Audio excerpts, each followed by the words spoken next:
Social మీడియాలో జగన్మోహన్ రెడ్డి గారి మీద, వారి కుటుంబ సభ్యుల మీద, వారి సతీమణి మీద ఇన్ని రకాలుగా దూషించాలో అన్ని రకాలుగా దూషించి వారికి యూట్యూబ్లకు డబ్బులు ఇచ్చి మెయింటైన్ చేస్తున్నటువంటి దుష్ట సాంప్రదాయాన్ని ఈ రాష్ట్ర రాజకీయాల్లోకి తీసుకొచ్చినటువంటి వ్యక్తి నారా చంద్రబాబు నాయుడు గారు.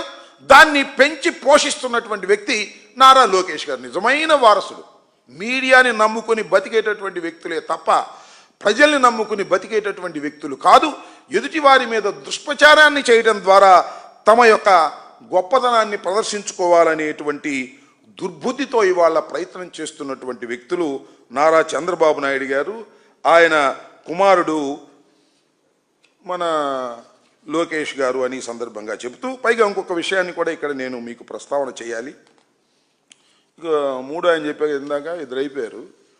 మూడు ఆయన కొణిదెల పవన్ కళ్యాణ్ గారు, చంద్రబాబు నాయుడు గారి దత్తపుత్రుడు, 100కి 100 దత్తపుత్రుడు. శభాష్గా పనిచేస్తున్నాడు లేదు, దానిలో ఏ విధమైన సందేహం లేదు. అద్భుతంగా వైఎస్ఆర్ కాంగ్రెస్ పార్టీని దూషించడానికి, చంద్రబాబు నాయుడు గారిని మొయ్యటానికి అద్భుతంగా పనిచేస్తున్నాడు. నెంబర్ 1 ప్రైజ్ ఇవ్వాలి అతనికి, దానిలో ఏ విధమైన సందేహం లేదు. మనం చూశాం కదా మీరు, శంకర్ గుప్తా డ్రైన్ రాజోలు వెళ్ళాడు. అక్కడ ఏంటంటే చాలా లక్షల ఎకరాల్లో కొబ్బరి తోటలు నాశనం అయిపోతున్నాయి. వాటన్నిటినీ పరిశీలించడానికి ఒక ఉప ముఖ్యమంత్రిగా వెళ్ళారు, పరిశీలించారు. పరిశీలించి రైతులతో ఇంటరాక్షన్ పెట్టారు. ఎంత తండాలు పడ్డాడయ్యా పాపం, నాకు అర్థం కాలేదు. చూస్తే నాకే జాలేసింది. దత్తపుత్రుడు చేస్తున్నటువంటి ప్రయత్నం ఇదంతా 2019 సంవత్సరం నుంచే ఈ ఉప్పు నీరు వల్ల కొబ్బరి తోటలు నాశనం అయిపోతున్నాయి. అంటే జగన్మోహన్ రెడ్డి గారు అడుగు పెట్టిన దగ్గర నుంచే ఈ కొబ్బరి తోటలు నాశనం అయిపోతున్నాయి.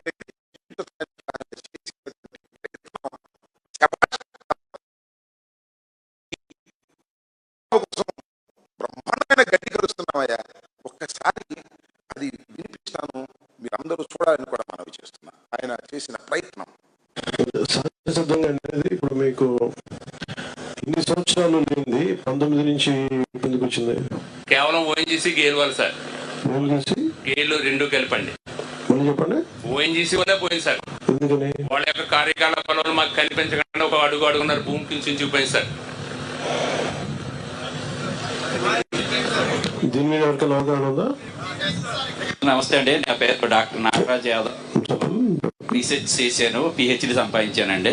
నేనైతే ఇది ఈ రోజు వచ్చింది కాదండి, 40 సంవత్సరాల నుంచి మొదలైందండి. ఇది 40 సంవత్సరాలండి. 1980 నుంచి ఇక్కడ ఓఎన్జీసీ డ్రెడ్జింగ్ స్టార్ట్ అయిందండి. దీనికి సంబంధించి ఆంధ్ర చాలే చూశారు కదా పాపం. మన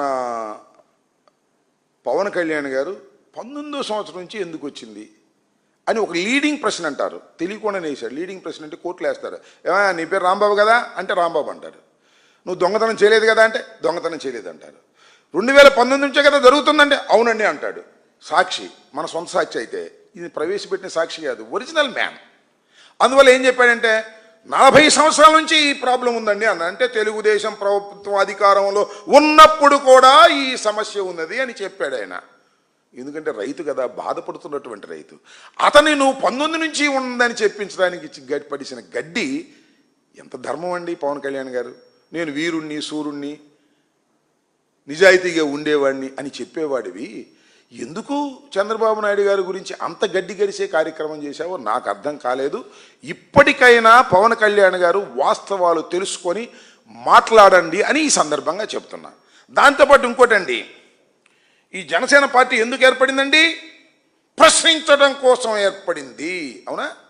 ఇది టైటిల్ ఆడది, ప్రశ్నించడం కోసం ఏర్పడింది. కానీ ప్రశ్నిస్తే మాత్రం సమాధానం చెప్పడానికి ధైర్యం ఉండదు. ఎందుకంత పిరిగితనం నాకు అర్థం కాలేదు. మీరు అందరినీ అక్కడ రైతులతో ఇంటరాక్షన్ కోసం పిలిచారు, అంతా పగడ్బందీగా అందరికీ కార్డులు ఇచ్చి పిలిచారు. వాళ్ళందరితో ఇంటరాక్షన్ చేస్తున్నాడు ఉప ముఖ్యమంత్రి గారు. ఒకానొక వ్యక్తి, అతని వైఎస్ఆర్సీపీ వ్యక్తి కాదు, మీ వాళ్ళైతేనే పంపించుంటారు. ఆ వ్యక్తి మాట్లాడిన మాటలు ఏంటో ఒక్కసారి వినండి. నేమ్ ఈజ్ గణబాబు, శంకరగుప్తం అండి మాది. సార్ ఇది మీరు 2014లో కూటమికి సపోర్ట్ చేయమన్నారు. మేము చేసాం. అది వదిలేసి లేదు సార్, 1 minute అక్కడ. వెళ్ళలేదు నాకు అది ఆఫ్ చేస్తాను. సారీ, 2 ఇది ఆపేస్తాను. మీరు సమస్య చెప్పండి. నాకు మళ్ళీ ఇదంతా పొలిటికల్ కూడా ఇక మైక్ మోగదండి, మోగదేక అయిపోయిందా? ఆపేసి చెప్తాను నేను ఎందుకు మోగదు. మొదలుపెట్టి మధ్యలో ఏదో క్విక్ మంది మళ్ళీ ఆపేసేస్తాడు. Censor board. పవన్ కళ్యాణ్ గారు ముందు ఎవరైనా మాట్లాడితే ప్రశ్నిస్తే సహించనుగాక సహించడు, కానీ ఈయన మాత్రం ప్రశ్నిస్తాడు. ఎవరిని ప్రశ్నిస్తాడు? జగన్మోహన్ రెడ్డి గారిని మాత్రమే ప్రశ్నిస్తాడు. చంద్రబాబుని మెడికల్ కాలేజీలు ప్రైవేటీకరణ చేసి అమ్ముకుంటుంటే ప్రశ్నించాడు. ఎందుకంటే అమ్ముకుండే క్యాష్లో తమకు వాటా ఉంటుంది కాబట్టి. ఇది నాకు అర్థం కాలేదు. పవన్ కళ్యాణ్ గారు మర్చిపోయారా మీరు పూర్వం చెప్పింది? ప్రశ్నించాలి అని. అక్కడే మళ్ళీ ఇంకో చోట వేదిక మీద చెప్తాడు, మీకు ఓటు హక్కు ఇచ్చింది, మీరు ఓటు వేసిన తర్వాత కూటమిని ప్రశ్నించాలి అన్నాడు. నేను ప్రశ్నిస్తే మాత్రం ఊరుకోవే. ఏం చేశాడు పాపం అతను? 2014లో మీరు సపోర్ట్ చేయమంటే కూటమికి సపోర్ట్ చేశాం 2014లో. 19లో చేయమనలేదు, మళ్ళీ మొన్న చేయమంటే చేసి ఉంటాడు. అతను కూటమికి సపోర్ట్ చేసిన నీ అభిమాని అయి ఉంటాడు. అతను అడుగుతుంటే సైలెంట్ అయిపోయింది ఏంటండి మైకి? నాకు అర్థం కాలేదు. ఎందుకు సైలెంట్ అయిపోయింది? ప్రశ్నకు సమాధానం చెప్పలేవా? ప్రశ్న ఎదుర్కోలేవా? ఓటు వేసి నీకు 21 సీట్లు ఇచ్చి 100% స్ట్రైక్ ఇచ్చినటువంటి ఓటర్ల ప్రశ్నకు సమాధానం చెప్పలేని వాడివి నువ్వేం రాజకీయ నాయకుడు అయ్యా? నాకు అర్థం కాలేదు. నువ్వేం వీరుడు అయ్యా? నాకు అర్థం కాలేదు. పిరికి వాడివి నువ్వు. ఒక వ్యక్తి, నీకు ఓటేసిన వ్యక్తి నిన్ను ప్రశ్నిస్తే సమాధానం చెప్పలేని పిరికి వ్యక్తివి నువ్వు మామూలు మాట్లాడతావు.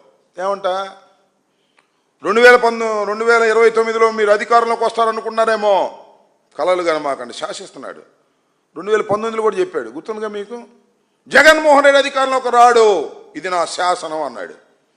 జగన్మోహన్ రెడ్డి అధికారంలోకి వచ్చాడు. మళ్ళీ చెప్పబోయా ఇంకో 10 సార్లు చెప్పు. అయ్యో నువ్వు అన్నావు కదా, చూసి ఈర్ష్యపడ్డారు అందువల్ల రాశనం అయిపోయిందని. ఏది పాపం అనవసరమైన మాటలు. దారైపోయే బండన్న నెత్తిన పడమన్నట్టుగా అది కోనసీమ పచ్చగా ఉందని తెలంగాణ వాళ్ళు ఈర్ష్యపడి రాష్ట్రాన్ని విభజించండి, అదేనంట కారణం. ఇంక రెండో కారణం లేదంట. పిచ్చి మాటలు. మరి అట్టగా చెప్పు, జగన్మోహన్ రెడ్డి అధికారంలోకి రాడు, నెక్స్ట్ శాసనం అని 10 సార్లను. మొన్న 151 సీట్లు వచ్చినాయి. అంతకన్నా ఎక్కువ మెజార్టీతో జగన్మోహన్ రెడ్డి గారు ముఖ్యమంత్రిగా అవుతాడు, గుర్తుపెట్టుకోమని మనం చేస్తున్నాం. ఎందుకే భయం? నాకు అర్థం కాదు. రాడు రాడు రాడు అని ముందు నుంచి చెప్పుకోవాల్సిన కర్మేంటి మీకు? 3.5 సంవత్సరాలు ఉంది ఎలక్షన్, అవునా? ఇప్పుడు ఎమ్మడే ఉందా? 15 సంవత్సరాల కూటమికే ఉండండి మీరు. ఎందుకు 15 సంవత్సరాల కూటమికి ఉండాలి? మీరేం బగలు తీశారని ఉండాలి? ఎందుకు ఉండాలా? తప్పుడు సాక్ష్యాలు చెప్పినందుకు ఉండాలా? కొబ్బరి తోటలో నాశనం అయిపోతుంటే అది జగన్మోహన్ రెడ్డి 2019 నుంచి వల్లే నాశనం అయిపోయింది, అప్పుడే ఉప్పు నీరు వచ్చింది, అంతకుముందు రాలేదని చెప్పడం కోసం ఉండాలా? ఎందుకు అబద్ధాలు? నువ్వు సక్రమంగా చేస్తే అసలు కూటమికి అండగా ఉండాలని అడగాల్సిందేంటే, కూటమి పరిపాలన బ్రహ్మాండంగా ఉంటే, కూటమి పరిపాలనలో ప్రజలు సుభిక్షంగా ఉంటే వద్దన్న ఓటేస్తారు, అవునా కాదా? వద్దన్న ఓటేస్తారు. కూటమి పరిపాలన సరిగా లేదు, నువ్వు కాళ్ళు పట్టుకున్నా గెడ్డం పట్టుకున్నా ఓటు వెయ్యరుగాక వెయ్యరు. 15 సంవత్సరాలు మేము కలిసి ఉంటాం, 15 సంవత్సరాలు మేము కలిసి ఉంటాం. 15 సంవత్సరాలు కాబట్టి జీవితాంతం కలిసి ఉండి ఎవడు కదన్నాడు? మాకేం అభ్యంతరం? నువ్వు కలిసి ఉన్నా కలిసి లేకపోయినా జరిగేది జరుగుతుంది. ప్రజలు జగన్మోహన్ రెడ్డి వైపు మొగ్గుతున్నారు, ఇది వాస్తవం. లేకపోతే ఆ ప్రశ్న ఎందుకు అడుగుతారు? నేను చెప్పు. 2014లో అనే ప్రశ్న ఎందుకు అడుగుతారు ధైర్యంగా? ఉప ముఖ్యమంత్రి, పోలీసు బందోబస్తు, గందరగోళం, అంతా సెలక్షన్ ఉంటే నిన్ను ప్రశ్నించాడే శభాష్ అంటున్నా నేను. అలా ఎందుకు ప్రశ్నిస్తున్నారంటే నీ డొల్లతనాన్ని చూసి ప్రశ్నిస్తున్నారు. ఈ కూటమి ప్రభుత్వం చేస్తున్న అన్యాయాలు, అక్రమాల గురించి ప్రశ్నిస్తున్నారు. ప్రశ్నకు సమాధానం చెప్పలేని పిరికి వ్యక్తివి నువ్వు పవన్ కళ్యాణ్ గారు. మీరు అసలు ముఖ్యమంత్రిగా, ఉప ముఖ్యమంత్రి కాదు, మంత్రిగా కూడా పనికిరారు, రాజకీయ నాయకుడిగా అంతకన్నా పనికిరారు అనేది ఈ సందర్భంగా నేను నొక్కి ఒక్కాణించదలుచుకున్నాను, బల్ల గుద్ది కూడా చెప్పదలుచుకున్నాను. ప్రశ్నకు సమాధానం చెప్పలేని, ప్రశ్నించడానికి పుట్టిన ఓ జనసేన పార్టీ, ఏమిటి కర్మ నీకు? ఎందుకు చంద్రబాబును మొయ్యాలనుకుంటున్నావు? మొయ్యి, మాకు అభ్యంతరం లేదు. కానీ ఇన్ని తప్పుడు సాక్ష్యాలు పెట్టుకుని జగన్మోహన్ రెడ్డి గారి మీద బురదల్లి జగన్మోహన్ రెడ్డి గారు అధికారంలోకి రాడు రాడు అని చెప్పి ప్రజలను నమ్మించడానికి మీరు చేసేటటువంటి ప్రయత్నం చూస్తున్నప్పుడు కొద్దిగా జాలేస్తుంది, అంతకన్నా ఏం కాదు. రాబోయేది జగన్మోహన్ రెడ్డి గారి రాజ్యం. గెలవబోయేది జగన్మోహన్ రెడ్డి గారు. ఇవాళ అనుకుంటున్నారు, అరే ఎందుకు వచ్చిందిరా ఈ కర్మ, అనవసరంగా ఈ కూటమికి ఓట్లు వేశామని అనుకుంటున్నారే.